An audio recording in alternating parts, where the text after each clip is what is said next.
Athens, Georgia, January 14th, 1990. A 10-year-old girl named Serena Whitlow left her apartment on Jefferson Street carrying a bag of laundry and vanished somewhere between home and the corner laundromat. 10 days later, her body was discovered in a wooded area off the highway, strangled, discarded, and forgotten by time. For nearly 30 years, her case lay cold, buried beneath dust and silence, until a single strand of hair pulled from an old evidence box cracked the mystery wide open. That strand would lead investigators to a name no one expected, a man who'd been dead for almost 3 decades. This is the story of a town haunted by a little girl's disappearance and the science that refused to let her memory die. You're watching Unsolved Secrets. Subscribe, turn on the notification bell, and join us, because somewhere out there, another truth is still waiting to be found. Winter had always come hard to Athens, Georgia, but in January 2001, a bitter wind cut sharper than usual through the old neighborhoods and quiet streets. The storm that hit just after New Year's left the city with a mess to clean up. Branches toppled, gutters clogged, alleyways flooded with muddy runoff. Most folks hurried along, collars up, trying to get through the day. But on the west side of town, where the brick apartments backed up to overgrown lots and low, gray clouds hung heavy, something waited to be found beneath the surface. The city workers started early that Tuesday morning, huddling against the cold as they lifted the heavy iron grate off the storm drain at the corner of Jefferson and Pine. The last few nights of rain had pooled above the surface, freezing into a thin, glassy sheet. They smashed through it with shovels, groaning about overtime and half listening to static-filled radios in their trucks. They expected nothing more than mud and trash, maybe the occasional dead raccoon. What they pulled up instead would unravel years of silence and cast a long shadow across the town. First, it was just a sodden bundle of rags tangled with leaves, caught on the rusted edge inside the drain. One worker grunted and pulled harder, the sludge giving way to reveal something that made him freeze. A faded scrap of cloth, darkly stained, almost black at the center, but with the unmistakable hue of old blood at the frayed edge. The man dropped it onto the curb, backing away, something twisting in his gut that told him this was not garbage. His partner, a younger man with a child of his own at home, noticed something smaller, almost missed it. A tiny white sock, stained brown but still printed with faded pink hearts. There was also a broken yellow crayon, half melted and almost lost in the muck. A cold silence fell over the street as the reality set in. The police tape went up within the hour, flashing lights breaking the gray morning. Detectives in heavy coats arrived, their faces drawn and tired even before they saw what waited for them. One of them, a veteran of too many dark winters, knelt by the curb, his gloved hands trembling slightly as he examined the children's belongings. He didn't have to say it aloud. The others could see it in his eyes. The echoes of something long buried had returned. The town hadn't heard Serena Whitlow's name spoken out loud in years, not since the pain of her disappearance faded into the dull ache of memory. Yet, in the quiet conference room at the police station, as the detective laid out the evidence on a white paper sheet, everyone felt the chill of the past settle over them. The blood-stained cloth, the tiny sock, the crayon. Each item was a ghostly reminder of that winter more than a decade ago, when Athens changed forever. The detectives gathered, poring over old files. Headlines from yellowed newspapers screamed from faded clippings. Local girl missing. Search underway. No trace of Serena. The old case, closed but never solved, haunted the town in its own silent way. Some said the police never stood a chance. Too little evidence. Too much fear. Others whispered about things left unsaid, rumors that lingered in the shadows between the alleys and vacant lots where kids once played. But now, with fresh evidence in their hands, the wound that had scarred the city was open once again. Outside, as word spread, a strange hush settled over the neighborhood. Older residents who had lived through that terrible winter remembered the search parties, the helicopters, the volunteers combing the woods. The new evidence, so small, so heartbreakingly familiar, stirred up old nightmares. Parents who had once clutched their children tighter when night fell now checked their locks twice, eyes darting to the shadows in the hallway. The mayor's office called for calm, but the police station was besieged by calls from reporters and worried citizens alike. Everyone wanted to know, was there hope for justice after all these years? Or would Athens once again be left with only questions? That night, as snowflakes drifted down, the detective returned home and stood in the darkness of his kitchen, holding the tiny sock in his mind. He remembered the day Serena vanished, the frantic phone calls, the desperate faces. He had a daughter of his own now, nearly the same age Serena had been. He couldn't shake the feeling that the city itself was holding its breath, waiting for the truth to emerge from the cold ground at last. And so, beneath the glare of street lamps and the quiet wail of sirens in the distance, Athens was pulled back into a nightmare it thought it had left behind. The discovery in the storm drain was more than just a piece of evidence. It was a summons, calling the town, its secrets, and its scars back into the light. The ghost of Serena Whitlow walked the streets again, and this time her story would not be forgotten.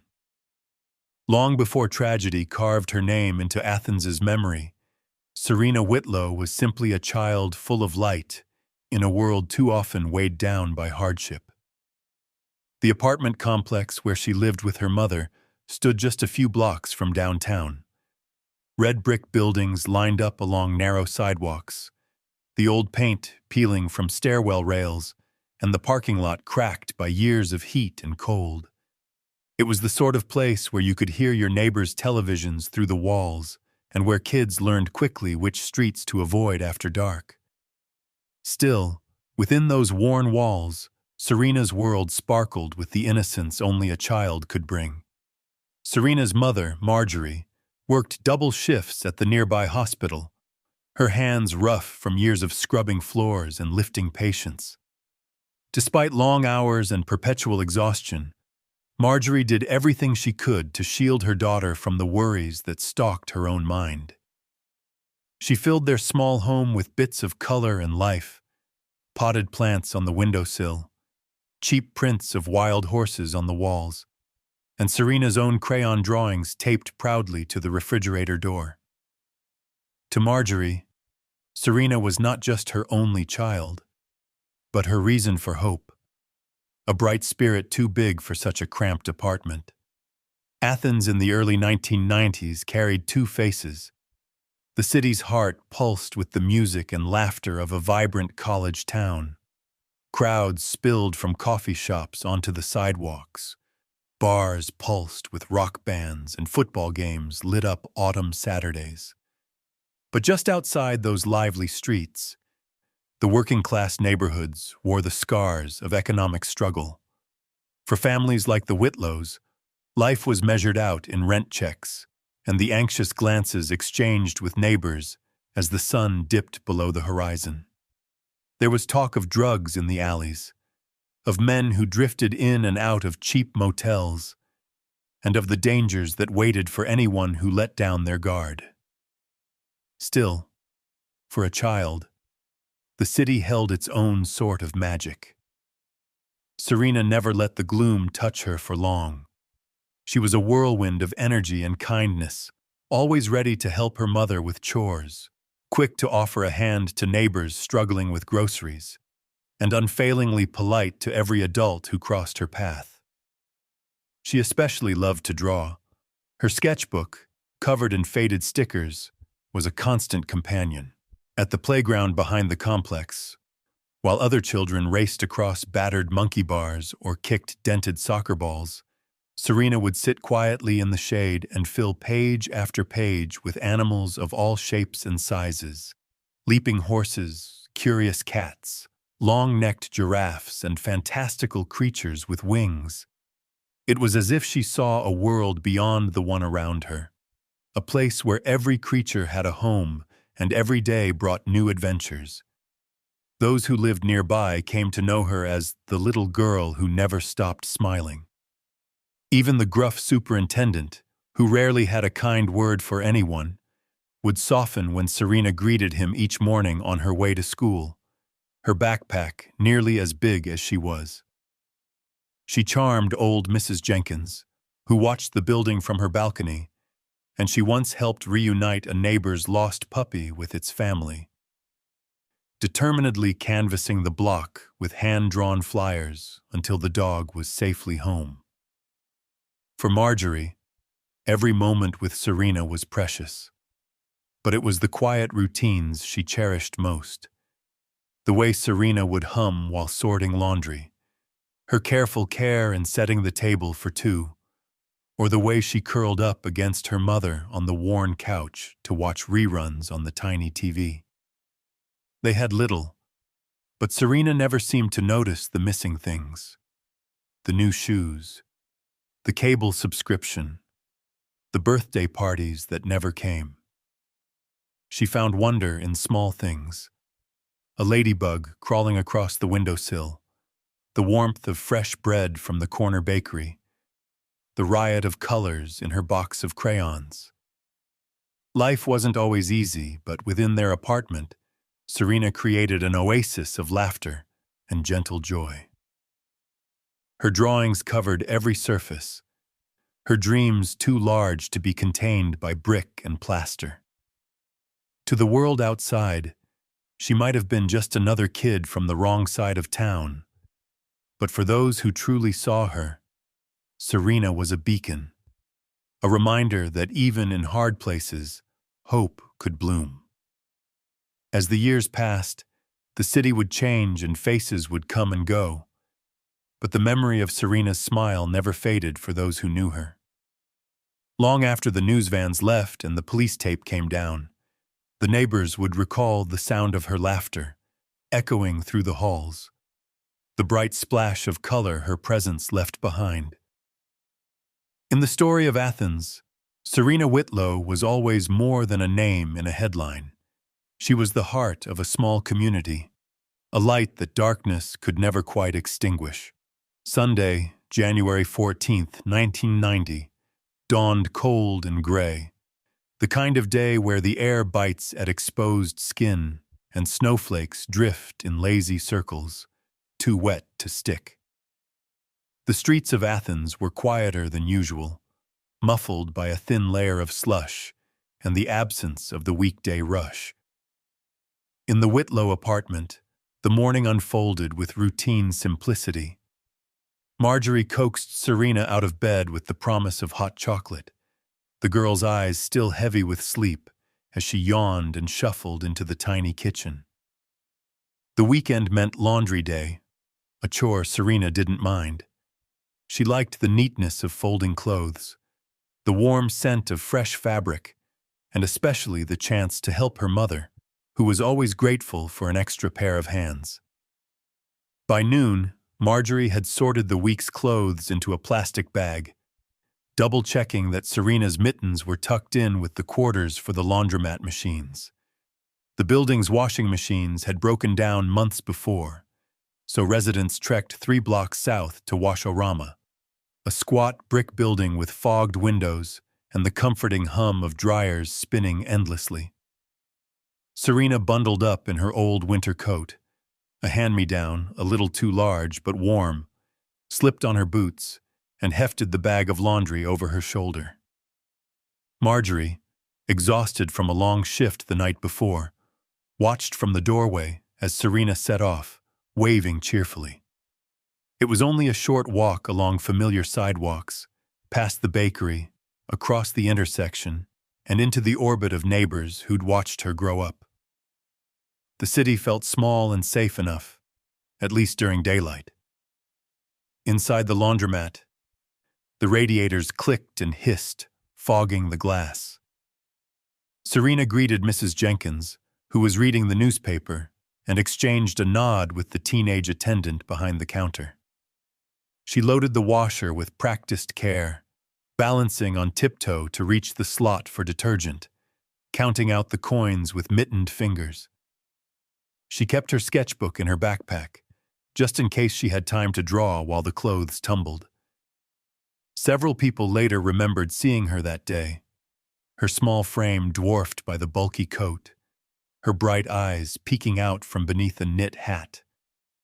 She finished loading the washer, pushed in the quarters, and stood for a moment, watching the clothes swirl behind the glass. When the machine rumbled to life, Serena looked over her shoulder, waved goodbye to the room, and stepped out into the cold. That was the last time anyone saw her alive. The next hour vanished into a blur of uncertainty. Serena should have been home before the first load finished. Marjorie expected to hear the door creak open, to see her daughter's flushed cheeks and tangled hair as she bounded inside. But the apartment remained still, the minutes dragging out, anxiety creeping in at the edges. Marjorie checked the clock, then the hallway, calling Serena's name out the door, her voice trembling as it echoed down empty corridors. The chill in her gut grew with every unanswered call. Outside, faint tire marks curved away from the curb, half lost in the slush and already fading as new snow fell. Later, someone would recall a black pickup truck idling by the laundromat, its engine sending up clouds of steam. The driver was a stranger. No one quite remembered his face, only that he kept glancing at the entrance and tapping the wheel with impatient fingers. There was a hurried scuffle in the alley behind the store, but nobody thought twice about it at the time. Serena's small glove, purple with a faded butterfly stitched on the wrist, lay forgotten in the snow, a silent witness to whatever happened next. When Marjorie finally called the police, panic quickly took root. Officers scoured the laundromat for clues. They spoke to every witness, piecing together Serena's final moments. The neighbors gathered, forming a loose line along the streets, peering under cars and into backyards. But as darkness swallowed the city and the search grew frantic, no one could explain how a child could vanish so completely between one heartbeat and the next. In the days that followed, the city was gripped by collective dread. Parents kept their children indoors, and the ordinary routines of life ground to a halt. Search parties formed at dawn, volunteers trudging through icy woods and abandoned lots, calling Serena's name into the biting wind. The snow kept falling, blanketing everything in an indifferent silence.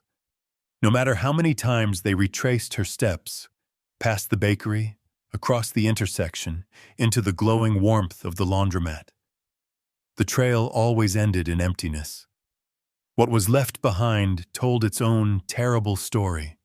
A glove in the snow, the whisper of tire tracks, and the echo of a bright, smiling child lost to the winter afternoon.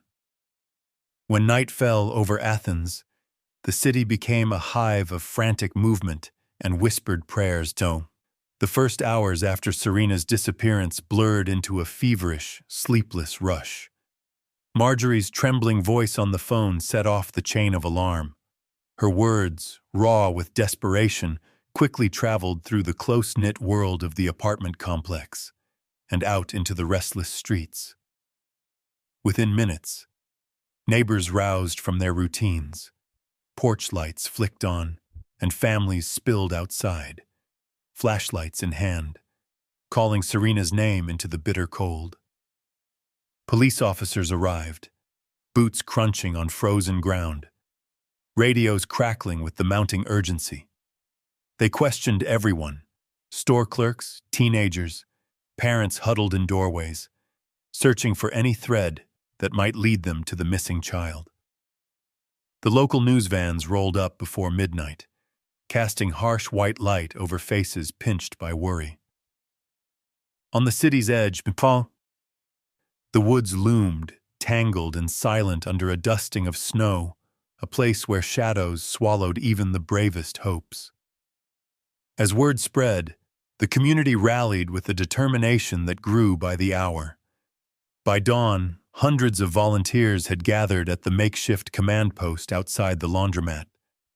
They bundled in mismatched coats, carrying thermoses of coffee and hand-drawn maps, ready to sweep through alleys, abandoned buildings, and the banks of the Oconee River.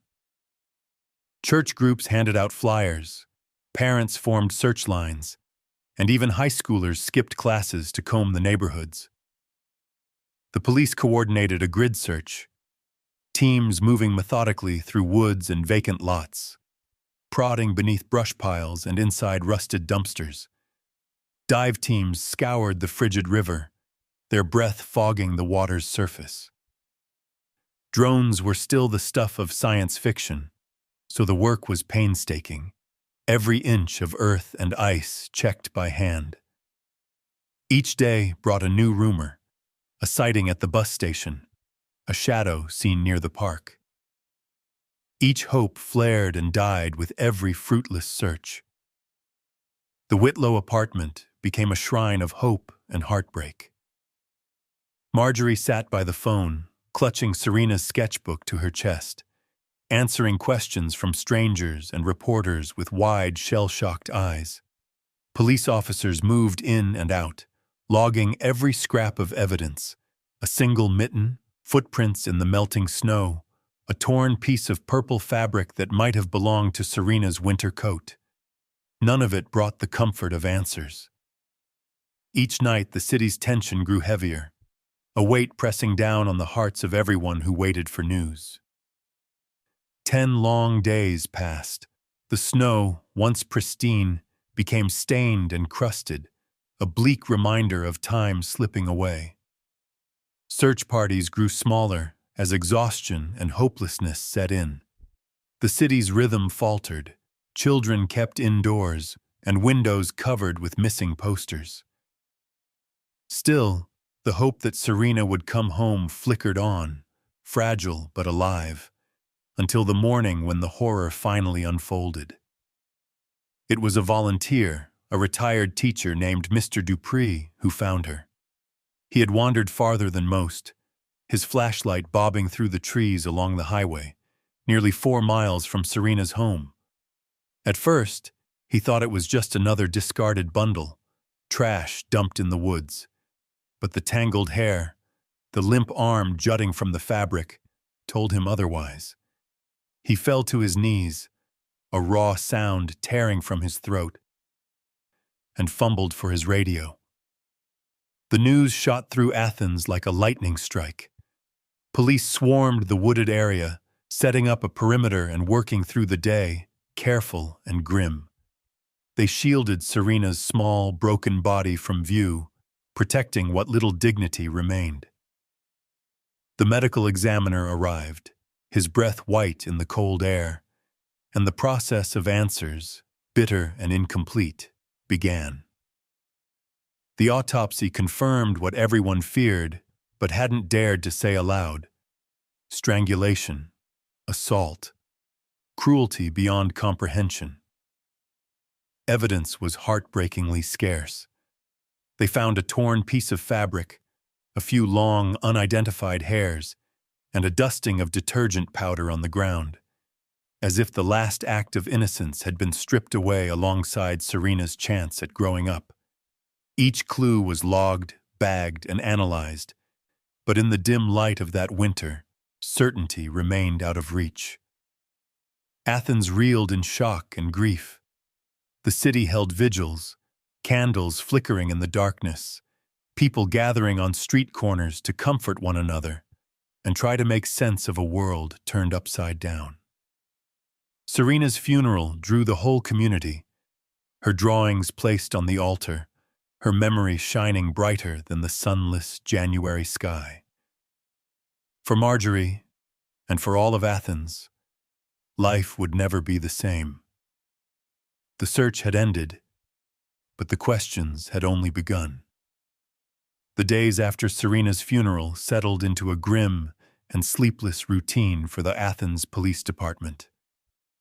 The detectives in charge of the case felt a heaviness that lingered even after the headlines faded. Their desks were cluttered with evidence bags, coffee cups, and notepads filled with names, neighbors, family members, strangers who'd passed through town at the wrong time. The questions were endless, each one weighed down by the pressure to deliver answers to a grieving mother and a terrified community. Detectives began with the people closest to Serena. They spoke to Marjorie again and again, gently, then urgently, desperate for the smallest detail that might have been missed. Marjorie repeated everything she knew until the stories blurred together. They canvassed the apartment complex, knocking on every door, collecting statements from anyone who had seen Serena that last afternoon. Some neighbors remembered her smile, others recalled the flash of her purple coat, but no one saw her leave the laundromat. Nothing led them closer to the truth. Attention soon turned to those who existed on the fringes of the community. Detectives interviewed delivery drivers, construction workers, and repairmen who'd been in the neighborhood in the days leading up to the disappearance. They ran background checks on anyone with a criminal record, anyone whose truck even vaguely resembled the one seen near the laundromat that day. Suspicion swirled around a handful of men: the sullen handyman who lived alone in a ground-floor apartment, a quiet loner who collected scrap metal from the alleys, and even a pair of teenagers with a history of petty theft. Each time the evidence crumbled under scrutiny, and hope faded with every dead end. Most painful of all was the decision to question Serena's estranged father, Douglas Hale, a man who'd left town years before. He was tracked down 2 states away, living in a borrowed trailer outside Memphis. He answered questions with a haunted look, his alibi confirmed by a half-dozen coworkers and a time-stamped paycheck.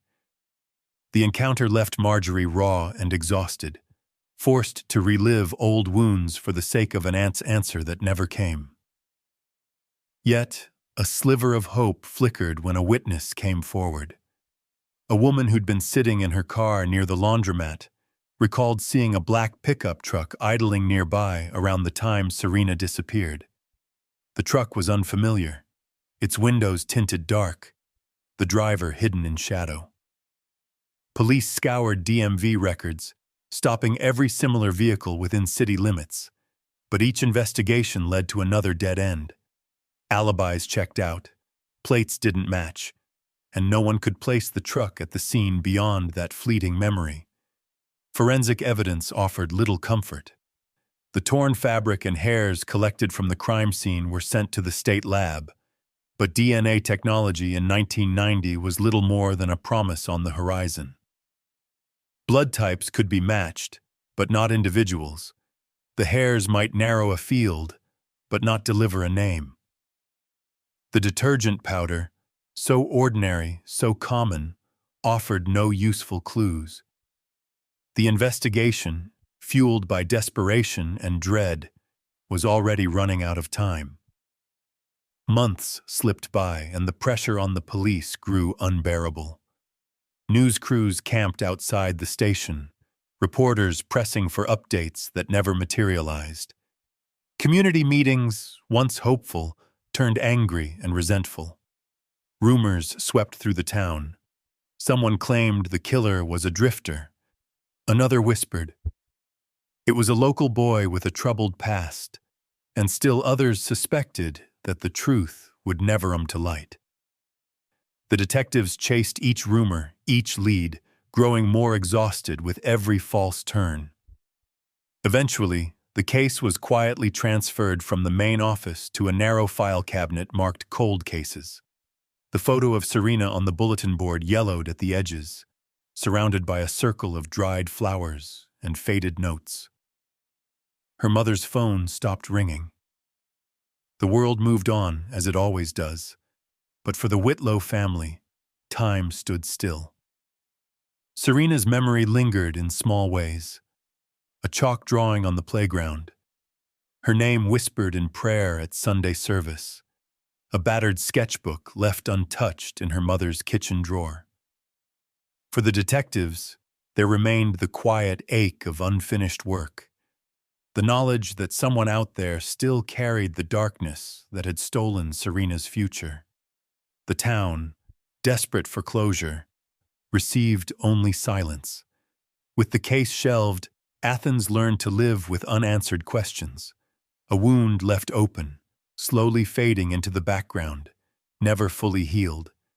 In the shadows, the truth waited, dormant and silent, while the years began to slip quietly by. The years after Serena's case went cold slipped by with a relentless quiet, as if the city itself wished to forget. Athens continued to change with each new season, storefronts shifting, students coming and going, new families settling into the same apartment blocks where old tragedies were buried beneath coats of fresh paint. Yet for those who remembered, the story of Serena Whitlow clung to the edges of memory, never quite fading, always surfacing when winter came around. For Marjorie, the loss of her daughter left a void that nothing could fill. She continued to live in the same apartment, working her shifts at the hospital, moving through the routines of daily life like a shadow. The sound of children's laughter in the courtyard was a bittersweet echo, a reminder of what had been stolen.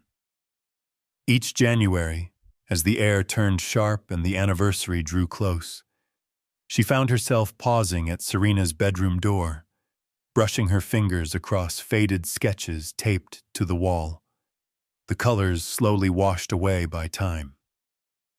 Every year, Marjorie walked the same path to the wooded stretch off the highway where Serena's body had been found. She brought flowers, sometimes lilies, sometimes wildflowers she picked herself, and stood in silence beneath the trees, the hush broken only by the distant rush of cars. Sometimes she would close her eyes and imagine her daughter as she might have been, older, taller, her smile unchanged, her laughter echoing through the woods. These moments became private rituals of remembrance, quiet acts of love carried out in the face of unending grief. Serena's story left its mark on the community, too. The apartment complex where she had lived saw neighbors come and go, but a makeshift memorial persisted for years near the entrance. A weathered cross, faded photos tucked behind glass, stuffed animals battered by rain and sun. Residents whispered her name to newcomers, and old-timers told the story to their children. A warning wrapped in sadness, a reminder to be careful, to watch out for one another. Even the city's annual safety fair included a moment of silence for Athens' lost child, her memory stitched into the fabric of the town in ways both seen and unseen. The investigation, once so urgent, faded into obscurity. The detectives who had spent sleepless nights chasing shadows retired or moved on. Case files were boxed and stacked deep in the records room, gathering dust. Over time, new tragedies demanded attention. The faces on the news changed, new stories filled the headlines, and the photograph of Serena Whitlow on the department's cold case board curled at the corners, nearly forgotten by all but a few. For Marjorie, the years were marked by what was missing. Birthdays passed in silence. She filled out forms each April that asked for the number of dependents, her hand always hesitating over the blank space. She wrote Serena's name in Christmas cards, then crossed it out. Friends offered comfort, but the words rang hollow after so much time. Sometimes, she wondered if her memories of Serena's voice or the warmth of her hugs were just inventions, fragments worn smooth by longing. She tried once to leave Athens behind.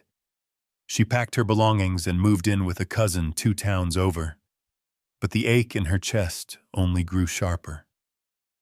The town held too many ghosts, but it also held the last place Serena had been alive. Within a year, Marjorie returned, settling back into the small apartment, her routine unchanged, her hope quietly withering but never fully dying. In 2015, after 25 years of waiting, Marjorie passed away quietly in her sleep, her heart giving out at last. She left behind only a few boxes, a stack of hospital pay stubs, faded photographs of Serena, a battered sketchbook, and a letter to no one in particular. "I hope," she wrote, "that someday someone will remember my daughter's smile and find the truth she deserved." Her passing went largely unnoticed beyond the circle of old friends who gathered for a small, somber service, placing lilies beside the memorial where Marjorie had stood every year. After Marjorie's death, the makeshift memorial grew again. Neighbors left flowers and drawings. An anonymous artist painted a mural on the old laundromat's brick wall. Serena, surrounded by color, her smile as bright as ever. The city continued to move forward, but every so often, especially when the cold returned and the sky turned gray, people remembered the little girl with the sketchbook and the unsolved questions that haunted Athens. By the late 2010s, the case of Serena Whitlow was a shadow that stretched across generations. Some believed the killer had died or moved far away. Others believed justice would never come. Yet the story remained, a quiet ache in the city's heart, a cold case left to gather dust, until the day when the past would finally demand to be seen once more. By the time another winter settled over Athens in 2018, the world had changed in ways that no one could have predicted, back when Serena Whitlow's face first appeared on flyers tacked to telephone poles. Science marched forward quietly, reshaping what was possible behind the scenes while lives unfolded above it. Cold cases everywhere lingered like unsolved riddles, but a new tool was quietly making the impossible real: genetic genealogy. Detective Gwen Tisdale had inherited the Whitlow file like a family keepsake, its pages creased and yellowed, its heartbreak well known. She'd only been a child when Serena vanished, but as a seasoned investigator, she made a habit of pulling cold files from the archive on slow nights. For years, she'd stared at Serena's photograph, wishing the world had given the little girl a fairer chance. Now, as new technology transformed law enforcement, Gwen felt a restless hope rise. It started with a memo from the state crime lab, a suggestion, almost casual, that the evidence from the Whitlow case, the torn fabric, the unidentified hairs, could be run through new DNA databases, not the old CODIS with its narrow focus and limited matches, but vast public genealogy repositories filled with the DNA profiles of ordinary people searching for lost relatives or ancestral roots. The idea felt audacious, almost desperate. But the memory of Serena's smile and the ache of Marjorie's unanswered hope made Gwen bold. The process was painstaking and slow. The forensics team extracted whatever genetic material had survived decades of heat and humidity, carefully sequencing the remaining fragments. Months passed, punctuated by anxious updates and sleepless nights. The evidence was submitted to the database, The algorithm churned through millions of profiles, searching for threads of shared ancestry. At first, nothing. Then, like a stone dropped into still water, a ripple appeared, small at first, but quickly growing into a wave that spread far beyond Athens. The results pointed to a single family living just outside the city limits, in nearby Mableton, the Rourkes. They weren't close relatives of the perpetrator, but the DNA markers suggested a link. Third cousins, maybe even closer. The investigation quickly narrowed on a branch of the family tree that bent in an unexpected direction. The Rourkes had been part of the fabric of the town for generations. Plumbers, construction workers, never wealthy, rarely in trouble. But as Gwen sifted through records and cross-referenced old addresses, one name leapt out with chilling clarity. Caleb Rourke. In 1990, he'd been 24 years old and working for his uncle's plumbing business, a job that sent him into apartment complexes and laundromats all over Athens. He lived just a few blocks from the Whitlow apartment, in a rundown rental with peeling paint and a sagging porch. Old records showed that Caleb had struggled with mental illness. There were scattered reports of erratic behavior, brief stints in hospitals and police calls for disturbances.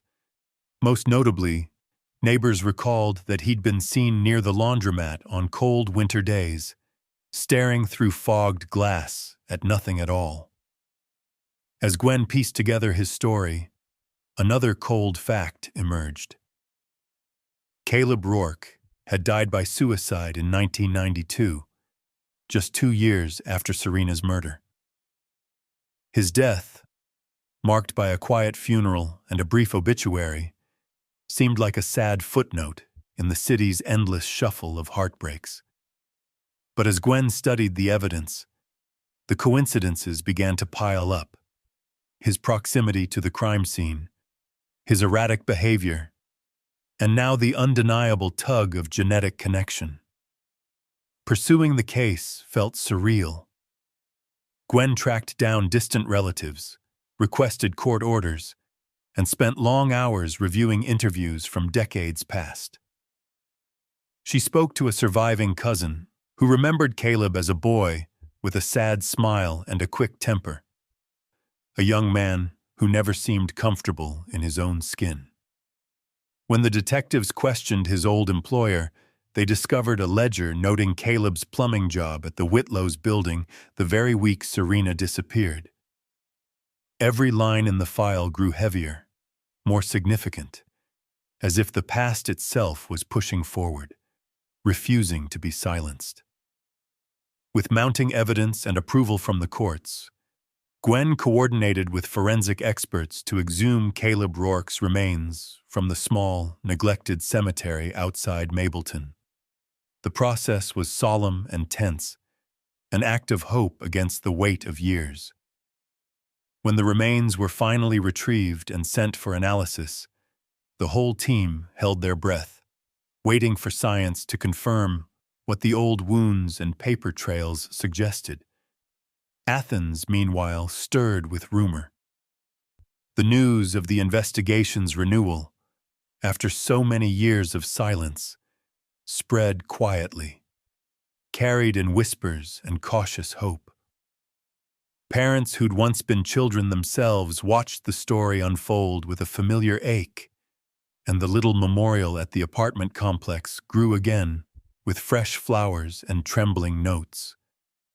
And in the sterile hum of the forensic lab, a century's worth of grief and longing stood poised on the edge of revelation, waiting for a single answer, one that might finally give voice to the silence that had haunted Athens for nearly 3 decades. The final stretch of the investigation felt both electric and funereal, the city of Athens caught between the hope of closure and the dread of reopening old wounds. For Detective Gwen Tisdale and her team, the wait for DNA results from Caleb Rourke's exhumed remains became a stretch of days that seemed to fold time in on itself. Old faces resurfaced, retired officers, journalists, and even strangers who had once searched the woods for a missing child, drawn back by the promise that the truth, at last, might see daylight. The forensics lab delivered the call just after dawn on a rainy September morning in 2019. There was no drama in the voice on the other end of the line, only a quiet certainty. The DNA profile recovered from the evidence at the scene. Those hairs, that blood-stained scrap of cloth, matched Caleb Rourke perfectly. The decades of doubt, suspicion, and pain funneled into a single, simple fact. Serena's killer had been found, and the answers so many had feared lost forever were finally unearthed. For Athens saw. The news hit like a thunderclap. In living rooms and coffee shops, people listened to the press conference as the district attorney announced the breakthrough. Reporters recited Serena's name with careful reverence. Old wounds reopened as the story replayed on every local station, her smile and bright sketches reappearing on screens and front pages, her life and death given one more moment in the light. Gwen watched the announcement from the back of the room, her hands clasped and trembling, the weight of history settling over her shoulders. No arrests would ever be made. Caleb Rourke had died nearly 30 years ago, buried by his own pain and secrets, unreachable by the justice system. For some, that was a bitter pill to swallow. The notion that Serena's murderer had walked free for 2 years, seen the same streets and sunsets as the families he left shattered, made closure feel hollow. But the truth was out, and in the release of that truth there was a kind of mercy, a final honoring of Serena's memory and Marjorie's years of suffering. Detectives combed through the last threads of the case, talking to surviving relatives and piecing together Caleb's broken life. They learned he had grown increasingly unstable in the months after Serena's murder, hearing voices, quitting jobs, wandering the city with a haunted look. One cousin, when approached, remembered him muttering apologies to no one in particular, his hands shaking as he stared out into the rain. There were no confessions, no journal entries, only an ever-growing silence that now felt almost deliberate. In death, Caleb had left no answers, only a trail of damage that could finally be traced to its source. The Whitlow family, what little remained, gathered quietly to mark the end of a chapter. Marjorie was gone, but her spirit lingered in every flower placed at the old memorial, every child's drawing hung in the church basement, every candle flickering in the night wind. Some wept, others sat in stunned silence, the relief mixing with sorrow in complicated, unpredictable ways. The little apartment where Serena grew up was long since occupied by a new family, the walls freshly painted, her drawings painted over, but never truly erased. And yet, the news brought a strange warmth to the building. Neighbors stopping to speak in hushed voices about the little girl whose story had finally been told. For Athens, the closure was imperfect but real. The cold caseboard at the police station was finally cleared, Serena's photo taken down with reverence.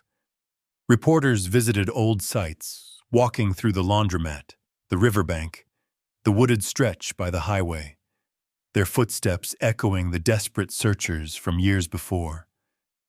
And at the city's edge, in the cemetery, where both Marjorie and Caleb now rested, the wind carried away the last secrets, rustling the grass over lives forever entwined by tragedy. In the end, it was not justice delivered by handcuffs or courtrooms, but by science and perseverance, by the unwillingness of a community to let go of a little girl's memory, even when the world insisted on moving forward.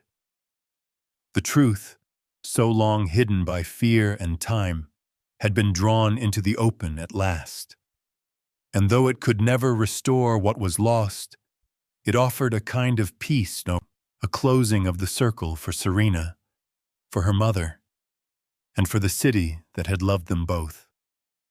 Serena Whitlow's story, for all its pain and heartbreak, was not born in a vacuum.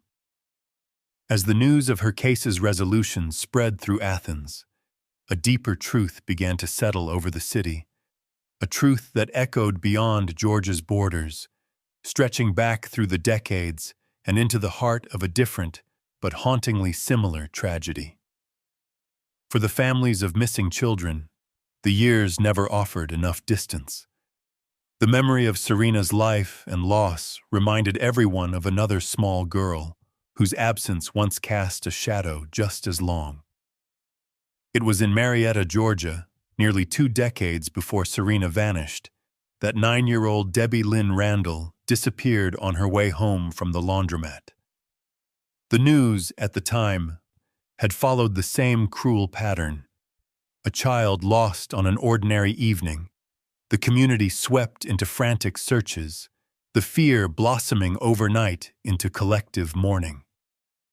16 days after Debbie vanished, her body was discovered in a wooded area, her fate chillingly close to what would befall Serena years later. Both towns found themselves united in grief and confusion, their prayers for justice stretching out into the silence. Debbie's case, like Serena's, confounded the investigators who wanted nothing more than to bring answers to a shattered family. Police collected what evidence they could: a strand of hair, a scrap of fabric, shoe prints pressed into soft dirt. But science had not yet caught up to the darkness lurking in ordinary places. The killer was never found, and as the years drifted on, Debbie's parents grew old under the weight of questions. Their faces appeared less and less on television, their voices faded from newsprint, and their hope, once fierce, grew thin as paper. For decades, the cases sat side by side in Georgia's collective memory. Each anniversary brought reminders: candlelight vigils, yellowed newspaper clippings, prayers for lost daughters. Neighbors who had known the girls as children left flowers at memorials. School children, not yet born when the tragedies struck, heard the stories whispered in classrooms and playgrounds, warnings passed down as a kind of sacred knowledge. Time, for all its power, did not heal what was left unfinished. Then, almost half a century after Debbie Lynn Randall's death, the world changed. Science, the same force that would one day unmask Serena's killer, finally reached back far enough to unlock Debbie's case as well. In 2023, police announced what so many had long stopped expecting. The identity of Debbie's murderer had been discovered at last. William B. Rose, a 24-year-old maintenance worker who lived nearby, had eluded justice in life and died by suicide just 2 years after the crime. The news broke across Georgia with a mixture of shock and sad familiarity. The pattern had repeated: another young man, another brief and troubled life, another family forced to wait for justice beyond the grave. The story of Serena Whitlow and Debbie Lynn Randall became forever entwined in the public's imagination. Their faces, grainy in black and white and faded Polaroid color, stared out from bulletin boards and news segments, their innocence immortalized at the age they were lost. Both mothers, Marjorie and Debbie's own, passed away before the truth could be delivered. Both communities gathered for final vigils, flowers pressed against wire fences, candles flickering in the wind, as detectives spoke of closure and justice finally served. But the truth was never as simple as a solved case or a name checked off a list.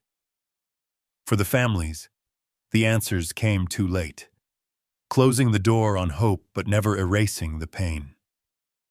For Athens, for Marietta, and for towns everywhere haunted by missing children, the stories carried a heavy lesson.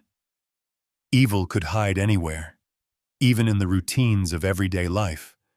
A laundry run, a walk home, a brief moment when a child steps out of sight. No amount of time or distance could fully dispel the shadows that followed. Yet, there was meaning, too, in the persistence of memory. The world had moved on, but not forgotten. The technology that had once failed now brought truth from the silence. Detectives, scientists, and ordinary citizens together had refused to let the stories fade, returning again and again to the places where hope had been lost, determined that even decades-old crimes would not be left to rot in the dark. In the end, the story of Serena Whitlow was more than tragedy. It was a testament to the stubborn will to remember, to pursue justice long after the trail had gone cold. Her case, like Debbie's, became a promise to every lost child and grieving family, that one day, somehow, the truth would find its way into the light. Years passed, and yet the echoes of Serena Whitlow's story, like so many other cold cases, never truly faded. Even as the city of Athens grew taller and brighter, even as new children's laughter replaced old sorrows in the apartment courtyard, the story remained, woven into the fabric of the community. The truth, once hidden in the soil and silence, had been pulled into the open, but its legacy lingered in ways both subtle and profound. For the detectives who spent nights haunted by Serena's missing face, her case left an indelible mark. Some retired with quiet satisfaction, knowing they'd played their part in unearthing a truth that had once seemed out of reach. Others, long gone from the force, read the news from distant places and felt that old ache, a reminder of the burden that came with seeking justice for those who could no longer speak. Yet the final answer, found at last, offered a rare kind of closure. The satisfaction of knowing that persistence and science had not failed, even if time itself had threatened to erase the trail. In the years that followed, the city made small but permanent gestures. A plaque was placed near the old laundromat, the site of Serena's last errand. It bore only her name, her birth and death years, and a simple inscription, "Never forgotten."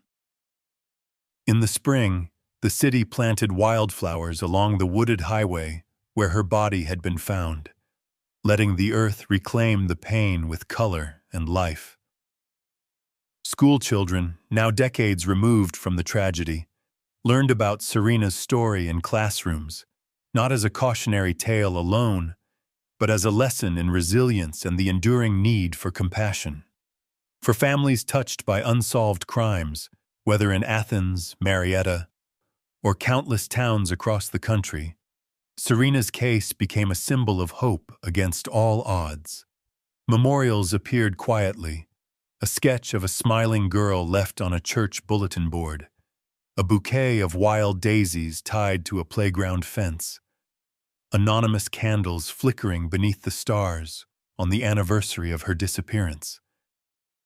These gestures, small and scattered, formed a silent community of remembrance, binding strangers together in shared sorrow and resolve. The advances in forensic science that finally identified Serena's killer had ripple effects far beyond her story. In police stations and laboratories across the nation, detectives dusted off boxes of forgotten evidence, emboldened by new tools and fresh determination. Families who had long given up hope found their doors knocked upon by officers with news, sometimes decades overdue. Cold cases, once left for dead, were reborn, their secrets vulnerable to the relentless march of technology and human resolve. Yet, the heart of Serena's story, and those like hers, was never just about justice served or names discovered. It was about the persistence of memory, the refusal to let go even when the world grows weary. It was about the ways a community comes together in crisis and in grief, and how love, in its most enduring form, insists that even the smallest lives matter. That every scrap of fabric, every faded photo, every tiny sock can one day lead to the truth. Time, for all its power to blur the past, cannot erase the truth forever. It may take years, sometimes lifetimes, but the answers, like spring wildflowers, find a way to break through. In Athens, the story of Serena Whitlow is retold in hushed tones by older neighbors, in the bright drawings pinned to school bulletin boards, and in the careful way parents hold their children's hands when they pass the laundromat on cold winter days. For every detective, volunteer, scientist, and neighbor who refused to give up, Serena's case offered a lesson: that hope, patience, and determination can outlast even the darkest night. For every parent who lost a child, and every child who wonders why bad things sometimes happen, her story became a candle in the window, a promise that their voices will not be silenced. And so the city moves forward, never forgetting, always hoping. Cold cases, it turns out, are never truly cold as long as someone remembers, as long as someone cares enough to keep searching. The answers may be buried, but they are never lost forever. If you want to uncover more cold cases and hidden truths long buried in silence, subscribe and turn on notifications. Together, we'll seek answers for voices that can no longer speak.